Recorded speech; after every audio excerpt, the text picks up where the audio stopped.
মুখ্যমন্ত্ৰী হিমন্ত বিশ্ব শৰ্মাই ভয় দেখুৱাম বুলি ভাবিছে যদি অসমৰ জনতাই কিন্তু এবাৰ ভয় নাখায়। মুখ্যমন্ত্ৰী হিমন্ত বিশ্ব শৰ্মাক আমি সকীয়াই দিছোঁ, জুবিন গাৰ্গৰ মৃত্যুৰ তদন্ত সঠিক তদন্ত হ'ব লাগিব।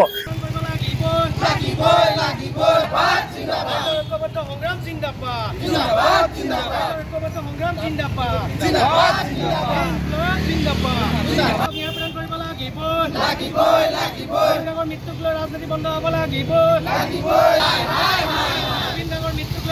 হিমন্ত বিশ্ব শৰ্মা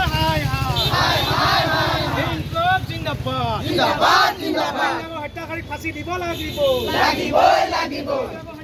আজি আমি কৃষক মুক্তি সংগ্ৰাম সমিতি, ছাত্ৰ মুক্তি সংগ্ৰাম সমিতি আৰু নাৰী মুক্তি সংগ্ৰাম সমিতিয়ে সমগ্ৰ অসম জুৰি আমি তীব্ৰ প্ৰতিবাদ সাব্যস্ত কৰিছোঁ যে জুবিন গাৰ্গৰ মৃত্যুক লৈ যি ৰাজনীতিখন চলি আছে এই ৰাজনীতিখন বন্ধ হ'ব লাগে। মুখ্যমন্ত্ৰী হিমন্ত বিশ্ব শৰ্মাই জুবিন গাৰ্গৰ মৃত্যুৰ তদন্তত তেওঁ হেমাহি কৰা দেখা গৈছে।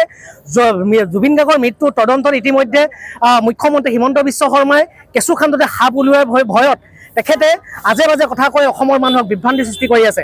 আৰু দেখা গৈছে যে জুবিন গাৰ্গৰ অনুৰাগীয়ে জুবিন গাৰ্গৰ মৃত্যুৰ ন্যায় বিচাৰিলে ইতিমধ্যে প্ৰশাসনে সেই ন্যায় বিচাৰ অনুৰাগীসকলক কিন্তু গ্ৰেপ্তাৰ কৰাহে দেখা গৈছে।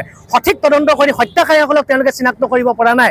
নৰ্থ ইষ্ট ফেষ্টিভেলৰ লগত জড়িত কোন জড়িত আছে সকলোকে এই মুহূৰ্তত গ্ৰেপ্তাৰ কৰিব পৰা নাই, সঠিক তদন্ত কৰিব পৰা নাই। আচলতে মুখ্যমন্ত্ৰীয়ে হত্যাকাৰীক ৰক্ষণাবেক্ষণহে দিয়া দেখা গৈছে।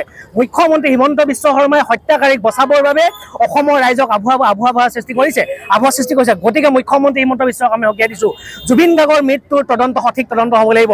নৰ্থ ইষ্ট ফেষ্টিভেলৰ লগত জড়িত সকলোকে গ্ৰেপ্তাৰ কৰিব লাগিব। আৰু জুবিন অনুৰাগীসকলক যিসকলক জুবিনৰ ন্যায় বিচৰাৰ ক্ষেত্ৰত যি গ্ৰেপ্তাৰ কৰিছে ইতিমধ্যে আমাৰ অনুৰাগীসকলক গ্ৰেপ্তাৰ কৰা তেওঁলোকক মুক্তি দিব লাগিব। কেৱল মাত্ৰ পুলিচৰ ভয় দেখুৱাই জুবিন গাৰ্গৰ ন্যায় বছৰত মুখ্যমন্ত্ৰী হিমন্ত বিশ্ব শৰ্মাই ভয় দেখুৱাম বুলি ভাবিছে যদি অসমৰ জনতাই কিন্তু এবাৰ ভয় নাখায়। জুবিন গাৰ্গৰ মৃত্যুৰ সঠিক তদন্ত হ'ব লাগিব আৰু এই হত্যাকাৰীকেইটাক ফাঁচি দিব লাগিব আৰু এই হত্যাকাৰীকেইটাক ৰাজনীতিত থৈ দিয়া মুখ্যমন্ত্ৰী হিমন্ত বিশ্ব শৰ্মাই বন্ধ কৰিব লাগিব। জুবিন দাৰ যি ঘটনা, এই ঘটনা আচলতে সাধাৰণ মৃত্যু নে আচলতে এই হত্যা এতিয়ালৈকে কিন্তু চৰকাৰ তথা প্ৰশাসনে তদন্ত কৰি উলিয়াব নোৱাৰিলে। আজি আমি ছাত্ৰ মুক্তি সংগ্ৰাম সমিতি, কৃষক মুক্তি সংগ্ৰাম সমিতি সমগ্ৰ অসম জুৰি জুবিন দাৰ ন্যায়ৰ দাবীত আচলতে জুবিন দাক ন্যায় প্ৰদানৰ দাবীত সমগ্ৰ অসম জুৰি প্ৰতিবাদী কাৰ্যসূচী ৰূপায়ণ কৰিছোঁ।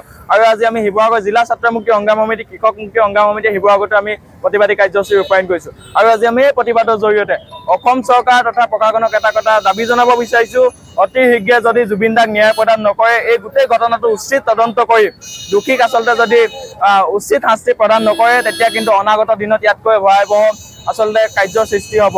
আৰু অসম চৰকাৰে গঠন কৰি দিয়া SITয়ে কিন্তু আজিলৈকে কোন দোষী বা এই গোটেই ঘটনাটো আচলতে তদন্ত কৰি উলিয়াব নোৱাৰিলে।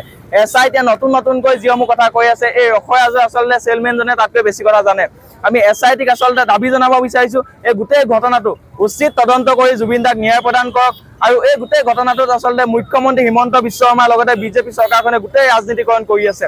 আৰু আমি চৰকাৰ তথা চৰকাৰক আচলতে দাবী জনাব বিচাৰিছোঁ, হিমন্ত বিশ্ব শৰ্মাক দাবী জনাব বিচাৰিছোঁ, এই গোটেই ঘটনাটো ৰাজনীতিকৰণ কৰা বন্ধ কৰক, ৰাজনীতি বন্ধ কৰক, এই গোটেই ঘটনাটো নিৰপেক্ষ তদন্ত হওক।